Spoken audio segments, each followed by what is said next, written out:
नमस्कार, मेरा नाम है विवेक सिंह और एक नई सच्ची घटना में आपका स्वागत करता हूं। आज की हमारी जो सच्ची घटना है वो घटना है यूपी के मुरादाबाद की। इसी मुरादाबाद में एक गांव जिसका नाम है देवपुरा। इसी गांव में तारीख 17 अक्टूबर साल 2024 को सुबह का वक्त था। कुछ किसान काम कर रहे थे। तकरीबन 12-1 बजे का समय था दिन का। तो कुछ किसान काम कर रहे थे। अचानक से उनके नाकों में कुछ दुर्गंध आती है। वो सभी इस दुर्गंध से धीरे धीरे परेशान होने लगते हैं। पहले तो इग्नोर करते, लेकिन जब दुर्गंध हद से ज्यादा बढ़ जाती तो एक किसान उसी में से उठ के जाता, थोड़ा आगे बढ़ता है। वहीं पे एक नदी था, रामगंगा नदी। उस नदी की ओर बढ़ता तो वो जो देखता है उसकी देख के चीखें निकल जाती। तो फिर वो देखता है एक सरकटी लाश, यानी कि सर जिसका नहीं था, केवल जहर था। इसका वो तमाम लोग वहाँ पे और जो लोग थे वो आते, फिर पुलिस को कॉल करते। मौका वारदात पे पुलिस पहुंचती फोरेंसिक टीम को लेकर। फिर बॉडी को कब्जे में लेकर फोरेंसिक के लिए भेज दिया जाता। बॉडी को देख के क्लियर लग रहा था कि ये लाश तकरीबन 4-5 दिन पहले की है। इसके बाद तमाम लोगों से पूछताछ किया जाता है कि आपने क्या देखा, किसी को भागते देखा, किसी के साथ कुछ देखा। तमाम जो जगह थी उसको इन्वेस्टिगेट किया जाता है, क्योंकि धड़ तो था लेकिन सर नहीं। तकरीबन कुछ देर की मेहनत के बाद लगभग 50 मीटर की दूरी पे वहां से सर भी मिल जाता है, एक प्लास्टिक में पैक। अब सवाल ये कि आखिर मारा किसने और ये मरने वाला कौन है, यानी कि ये महिला थी एक्चुअली मरने वाली। तो मरने वाली है कौन, ये तमाम सवाल थे पुलिस के पास, लेकिन जवाब कुछ नहीं। या पुलिस तहकीकात में लग जाती है, आसपास के लोगों से पूछताछ करती है, लेकिन उस लड़की उस महिला को पहचानने से सब इनकार कर देते हैं।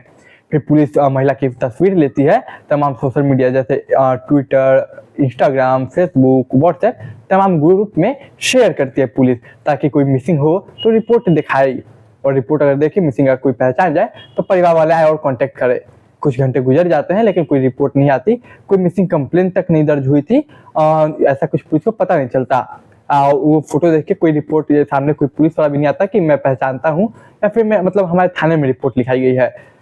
समय गुजरता जा रहा था। इसी बीच होता क्या कि एक दूसरी तरफ एक वहीं का एक शहर है रामपुर में एक खुफिया विभाग में कांस्टेबल तैनात था, जिसका नाम सोनू कुमार था।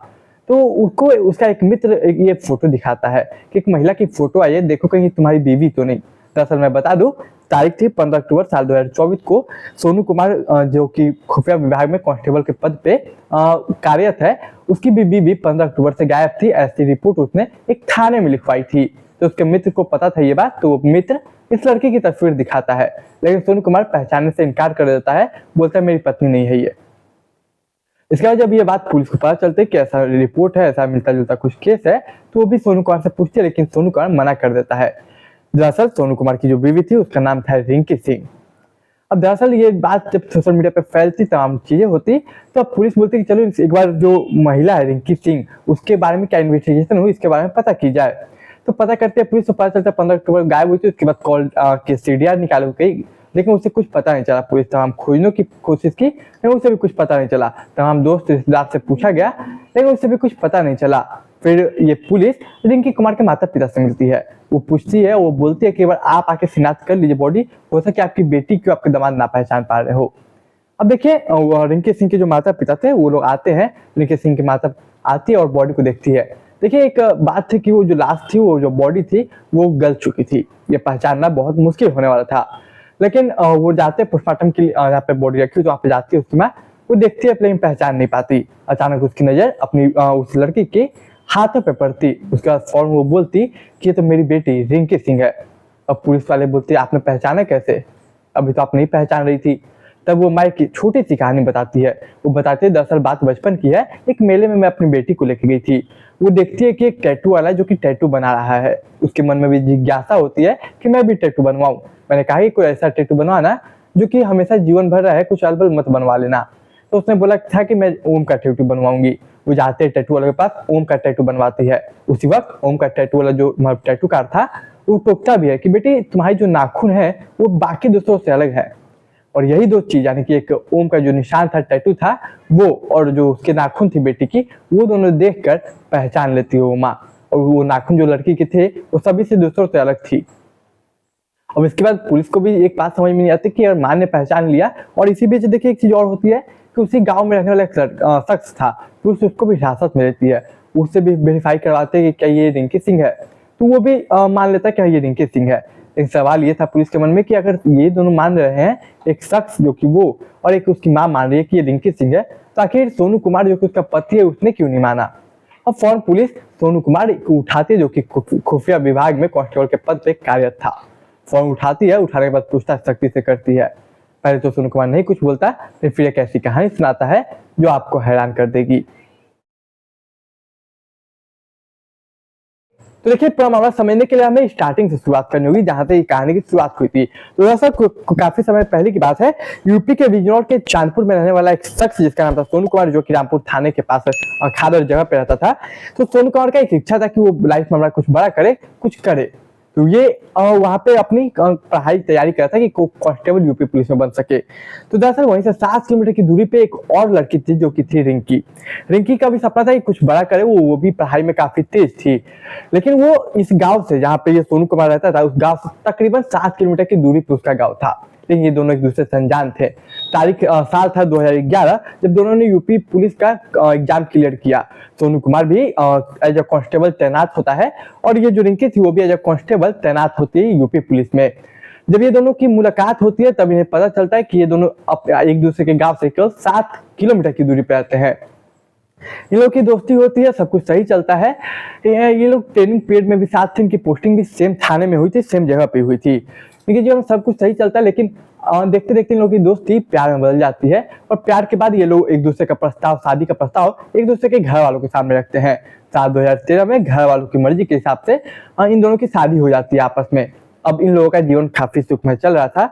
इन लोग की पोस्टिंग संभल में होती है साल 2013 में। समय गुजरता है, समय के साथ इन लोगों का 2 बेटे होते हैं।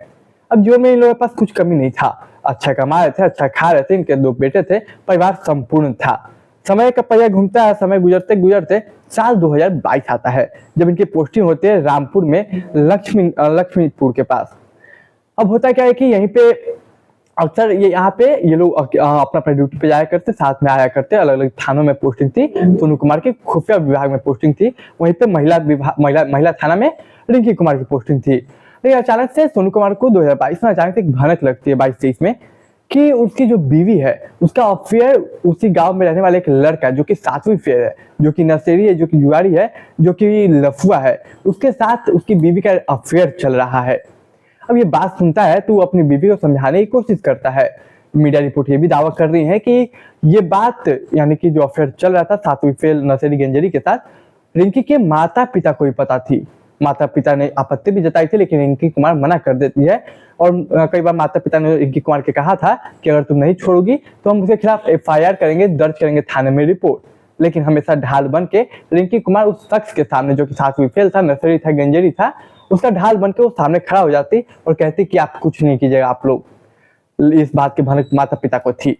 समय गुजरता है, साल 2023 आता है। 10 साल 2023 गुजरते गुजरते सोनू कुमार को कई बार ये इन्फॉर्मेशन मिलती कि उसकी बीवी का अफेयर एक गांव के 7वीं फेल लड़के के साथ चल रहा है। ये बात को कई बार वो समझाने की कोशिश करता है, लेकिन शायद रिंकी नहीं समझती। इसी बीच साल 2024 आता है। साल 2024 में एक ट्रेनिंग कैंप लगा हुआ था। ट्रेनिंग कैंप में सोनू कुमार को जाना था, उसके लिए 1 महीना की छुट्टी लेता है। वो पुलिस ट्रेनिंग कैंप में जाता है 1 महीने के लिए पूरी। जब वो ट्रेनिंग कैंप में जाता है, इसी बीच उसे एक और न्यूज मिलती कि उसकी बीवी ने भी 1 महीने के लिए पूरे छुट्टी ले रखा है।